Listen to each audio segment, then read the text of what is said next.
My husband's family declared, "You'll be hosting every holiday dinner from now on, cooking for 40 people." My husband shrugged and said, "It's just what wives do." I nodded and said, "Of course. But first, let's read this email." He grabbed the paper, and his face went white when he saw my travel plans. I married Mark 10 years ago. At first, his family seemed nice. Big, loud, and very involved in each other's lives, but nice. It didn't take long for me to realize they weren't just close. They were overbearing, demanding, and completely convinced that women existed to cook, clean, and serve. My family is nothing like that. We take turns hosting holidays, help each other with cooking and cleanup, and respect personal boundaries. His family? The second we got married, I was expected to take over all the holiday cooking. It started small. The first year, I hosted Thanksgiving. I cooked everything from scratch: turkey, stuffing, mashed potatoes, pies, rolls, the whole thing. I thought it was a one-time thing. I was wrong. Christmas rolled around, and they just assumed I'd host. No one asked. No one offered to bring anything. His mom just said, "Let us know what time to come over." That's how it started. That's how it kept going. Every Easter, every Thanksgiving, every Christmas, every birthday. 40-plus people, all stuffing their faces while I sweated over the stove. Meanwhile, the men sat around drinking, and the women gossiped in the living room.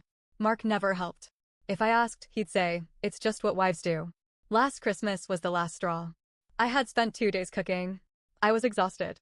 My feet hurt, my back hurt, and I hadn't even had time to eat all day. I finally sat down with a plate of food when Mark strolled into the kitchen. He smiled like he was about to tell me great news. Mom and the aunts were talking. They decided you're gonna host every holiday from now on. Since, you're the best cook. I just stared at him. "Excuse me?"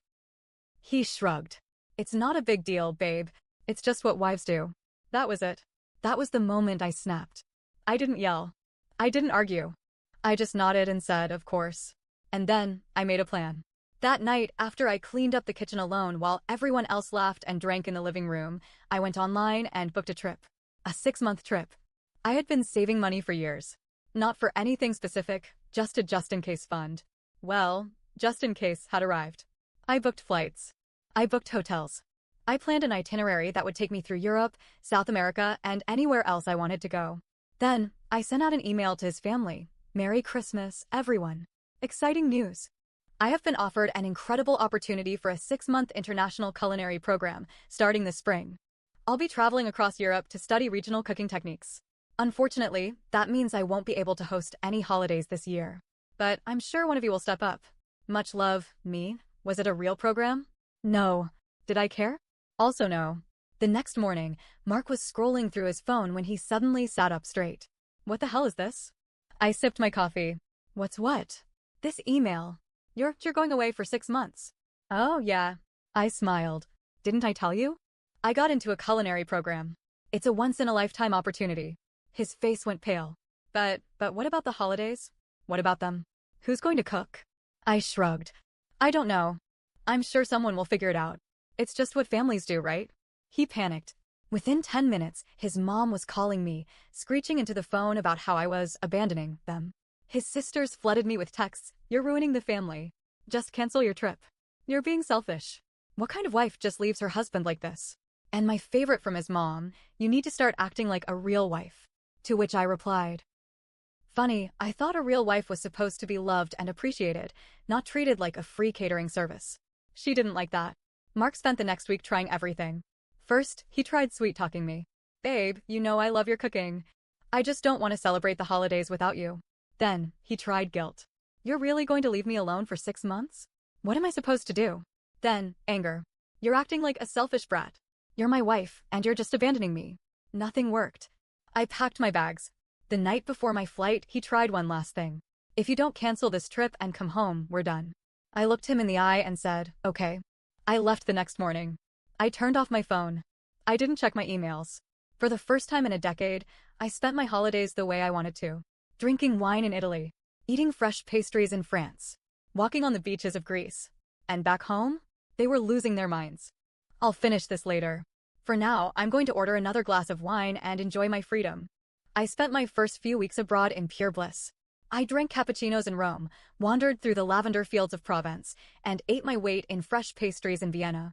I kept my phone off, ignored my emails, and for the first time in years, I felt like I could breathe. Then, one night, sitting in a small cafe in Barcelona, I turned my phone back on. The first thing that hit me was the flood of notifications. 37 missed calls from Mark. Hundreds of texts from his family.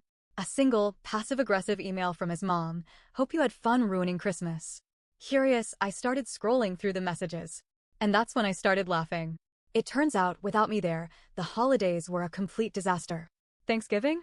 They tried ordering everything pre-cooked from the grocery store, but someone forgot to pick up the food on time. The store sold it to someone else. They ended up eating microwaved hot dogs for Thanksgiving dinner. Christmas? Mark's sister tried to cook, but she set the oven on fire. The entire kitchen had to be repainted. New Year's? His family assumed Mark would host since I was gone. Mark assumed one of his sisters would do it. No one cooked. They sat around eating potato chips and drinking warm beer. Easter? Take out Chinese food. But the real drama? The family started turning on each other. Without me around to play hostess, peacemaker, and unpaid chef, things fell apart. Mark's mother blamed him. She told him that a real man wouldn't have let his wife abandon her duties. His sisters accused him of being a pathetic husband who couldn't even keep his wife in line. His aunts and uncles were mad because they were used to free gourmet meals every holiday. Now they were stuck eating burnt casseroles and box stuffing. Then, Mark made a huge mistake. He tried to replace me. Somewhere between Christmas and Easter, Mark started dating someone new. Her name was Lisa, and from what I could gather from the very gossipy texts I received from mutual friends, she was a younger version of me. She was a great cook. She was sweet. And, most importantly, she had no idea what she was walking into. Lisa thought she was dating a nice guy from a big, loving family.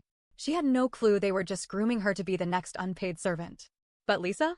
She wasn't as naive as they thought. Easter rolled around, and Lisa tried to be the perfect girlfriend. She cooked an entire holiday meal by herself, just like I used to. She made the mistake of asking for help with dishes. Mark's mom told her, "No, no, dear. That's your job now."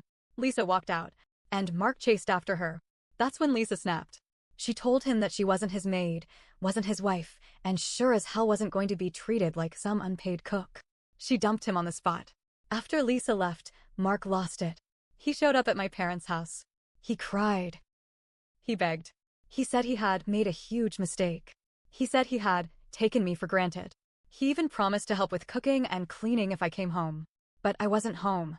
I was in Greece, drinking wine on a balcony, watching his life fall apart from a distance. He kept sending me texts. "I miss you. Please come back. We can fix this. You were right. I should have helped more. I don't care about the cooking, I just want you back." I ignored them.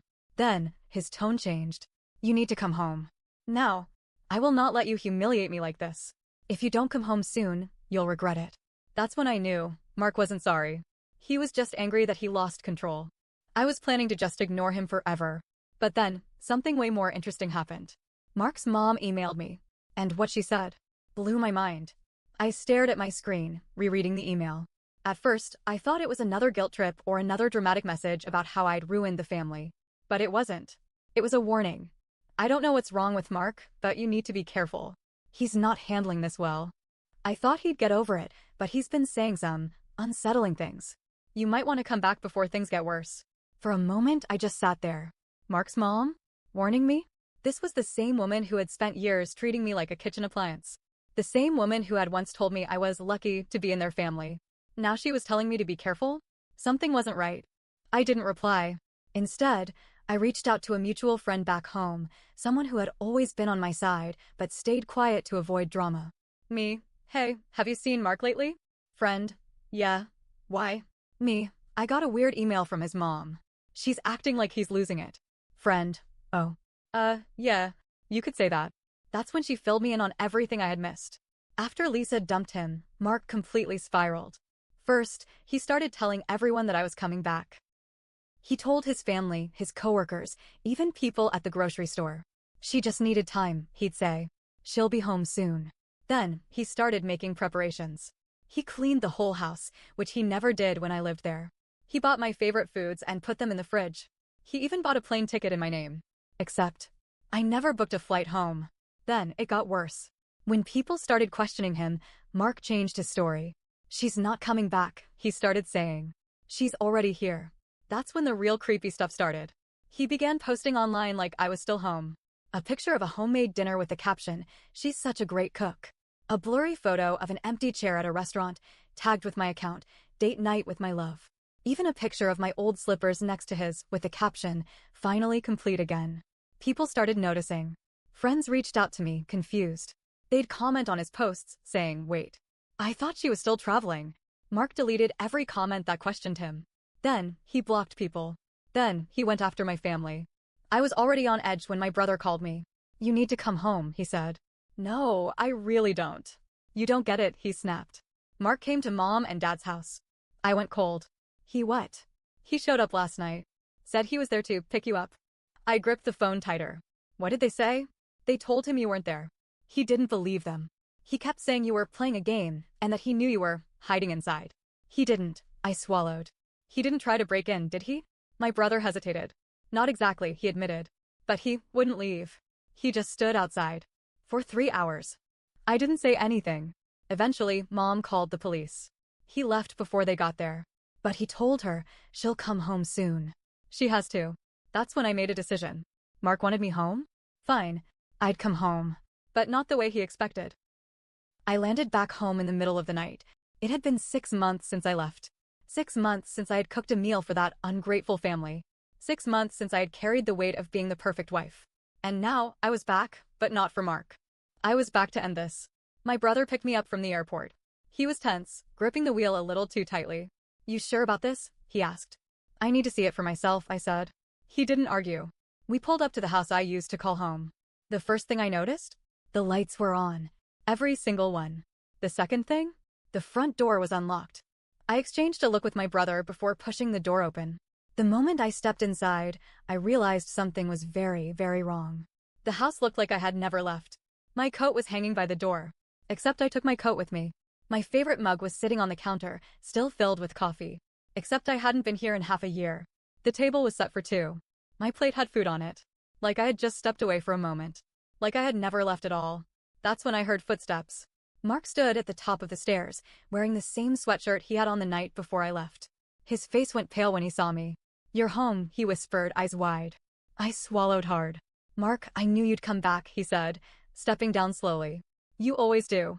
I took a step back. My brother shifted beside me. "Mark," I said carefully, "what is all this?" He smiled, and it sent a chill down my spine. "I knew you were playing a game," he said. "I figured it out. You wanted me to appreciate you more. That's why you left. That's why you made up that ridiculous cooking program." He laughed. "Smart. Very smart. But it's over now. You're home." My stomach turned. He wasn't joking. He really believed I had just been testing him. I had left for 6 months, and he had convinced himself that it was all part of a lesson. The uneaten food. The fake posts. The waiting. This wasn't a grieving husband. This was delusion. I squared my shoulders. "Mark," I said, "I didn't leave to test you. I left because I was done." His face twitched. "No, I left," I repeated, voice steady, "because I was done cooking for your family. Done cleaning up after you. Done being treated like a damn maid." He flinched like I had hit him. "You're lying," he whispered. "No, Mark," I said, "I left because I don't love you anymore." Silence. For a second, I thought he might finally break down, finally admit the truth. Instead, his face twisted in rage. "You think you can just walk away from our marriage? From this family?" His voice was rising now. "You think you're better than us just because you ran off to drink wine with a bunch of strangers?" "I didn't run off," I shot back. "I walked away from people who treated me like garbage." His hands curled into fists. "You're my wife," he spat. "You swore in front of God." "I filed for divorce," I interrupted. "4 months ago. Check your mail." His breath hitched. And that was it. That was the final straw. Mark lost it. He lunged toward me, screaming. Before he could get close, my brother stepped in. He shoved Mark back, hard. Mark stumbled, hitting the table. The plate, my untouched, imaginary dinner, shattered on the floor. The crash snapped something in him. He slumped against the table, breathing hard. "You did this," he whispered. His voice cracked. "You ruined everything."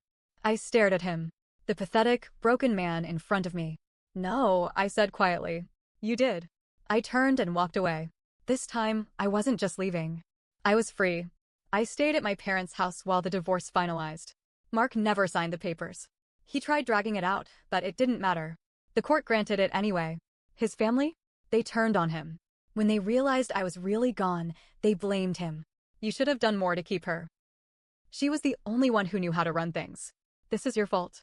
He was outcast from the very family he let walk all over me. A year later, I was sitting in a cafe in Italy, sipping espresso, watching the sun rise over the water. And for the first time in my life, I felt something I had never felt before. Peace. The weight of all those holidays, all those forced smiles, all those nights scrubbing dishes alone gone. I wasn't a wife anymore. I wasn't a servant. I was me. And I had never been happier.